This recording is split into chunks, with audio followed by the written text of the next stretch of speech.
તત્સત. પરમાત્મા સદગુરુ મહારાજનો જય. હવે આપણો આગળનો પોઈન્ટ છે કે ઉપદેશ કોણ લઈ શકે, અગર તો ઉપદેશી કોને કહેવાય. તો એના માટે કદાચ એમ હોઈ શકે કે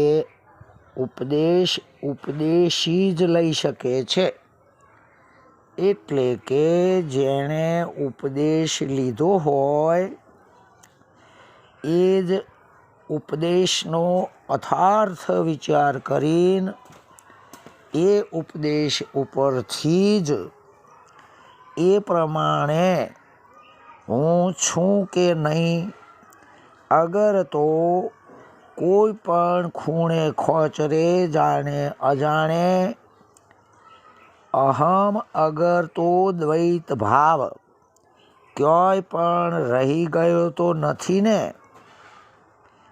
આવો વિચાર કરી શકે છે. એ જ ઉપદેશ લીધા પછી એ ઉપદેશી જ કહેવાય છે, અગર તો ઉપદેશી બની શકે છે.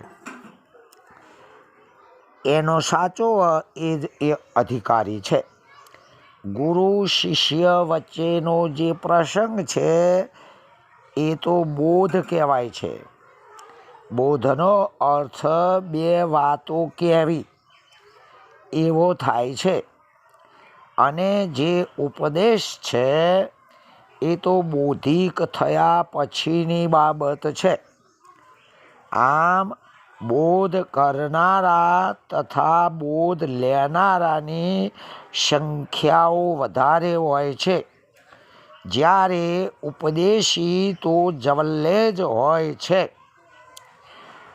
નિરાંત મહારાજે પણ કહ્યું છે કે મન સમજાવે તે નર મોટા, સ્થિરતા પદમાં ઠરિયા જો.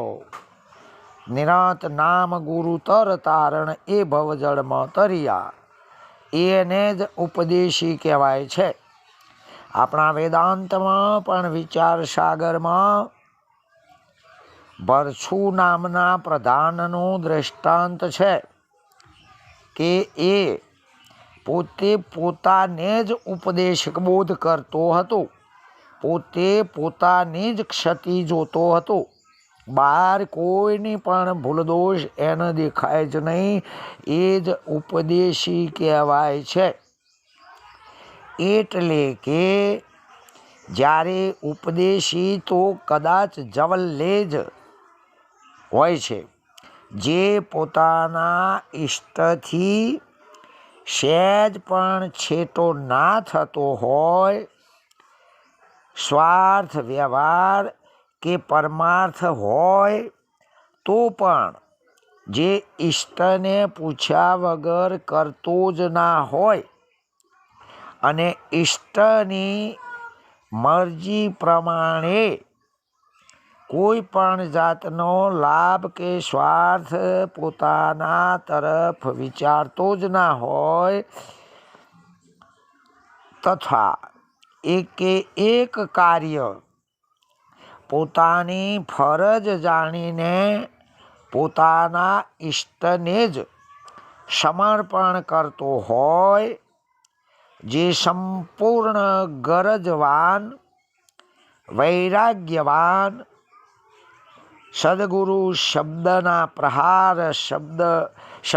પ્રહાર વેઠવાની જેનામાં કર્માયા સંકોચાયા વગર હિંમત હોય, જેનું જીવન જ પારમાર્થિક બની ગયું હોય, એ જ ઉપદેશી કહેવાય છે, અગર તો ઉપદેશનો સાચો અધિકારી છે. જો કોઈ પણ પરિસ્થિતિમાં જે પણ મળે વાહ મળે તો પણ પોતાના સદગુરુને સમર્પિત કરી દેતો હોય છે. એટલે કે કોઈ પણ પરિસ્થિતિમાં સુખ કે દુઃખ પામ્યા સિવાય સમાન ભાવે તથા સમ્યક બુદ્ધિથી વર્તન કરતો હોય, જે અહોરનિશ આત્મદર્શન તથા આત્મચિત્તવન જ કરતો હોય છે, નામ રૂપાત્મક જગતને પોતાના સ્વરૂપના પ્રભાવ માત્રથી જ ફેંકી દઈ ઈષ્ટ વાક્યમાં સ્થિત થયો હોય છે. જેમ જીર્ણ વસ્ત્ર થતાં કોઈ પણ બેન તે જીર્ણ વસ્ત્રને ફેંકી દે છે, એ રીતે આ સદંતર દ્વૈત માત્ર જેને રહ્યું જ નથી, અગર તો ફીકું મિથ્યા, અગર તો ત્યાગ થઈ ગયું છે, એ જ ઉપદેશી કહેવાય છે. તથા દિવસમાં એકાદ વાર પણ તે સંતનું દર્શન કર્યા સિવાય રહેતો જ નથી. કોઈને પણ દુઃખરૂપ અથવા વેદ વિરુદ્ધ વર્તન કરતો જ નથી. એ જ ઉપદેશનો સાચો અધિકારી અગર તો ઉપદેશી છે, જેને ગુરુ વાક્યથી અધિક બીજું કોઈ જ નથી.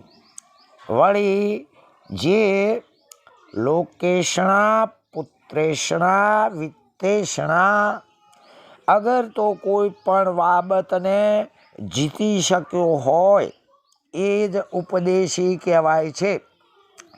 વળી જીવનમાં પોતાની ભૂલ કે અહમ ક્યાંય પણ પોંગરે જ નહીં, એની ખાસ ધ્યાન રાખતો હોય છે અને પોતાના વચને પોતે જ વર્તન કરતો હોય છે. એને જ ઉપદેશી કહેવાય છે. એ જ ઉપદેશી છે. બાકી ભક્ત કહેવાય. ભક્તો ઘણા, પણ ઉપદેશી ઘણા મહાપુરુષોએ કીધું કે કોઈ દેશી મળે ઉપદેશી, ગુરુ ગમની વાતો કહેશી, મારા હરિજન હિરલા લેશી, કોઈ મળે સંત ઉપદેશી. જે લાગણી સભર નીતરતા બરફની જેમ કરુણાવાન હોય અને જગ હિતાર્થ અગર તો ગુરુ વાક્ય સિવાય જેના જીવનમાં કશું જ રહ્યું નથી, કોઈ પણ જાતનું કસ્તુર રહ્યું નથી, એની વાહ થાય તોય ગુરુને સમર્પણ, અને એની ઈચ્છામાં એક જ વાત હોય કે જે કરે એ મારા ગુરુને ગમે એ જ કરતા હશે, મારે એનાથી કોઈ વિરોધ નથી, મારા માટે જ મારા ગુરુ જે કોઈ કરે એ યથા યોગ્ય હશે ને હશે જ. એ જ ઉપદેશી કહેવાય છે. ઓમ તત્સત. પરમાત્માએ સદગુરુ મહારાજનો જય.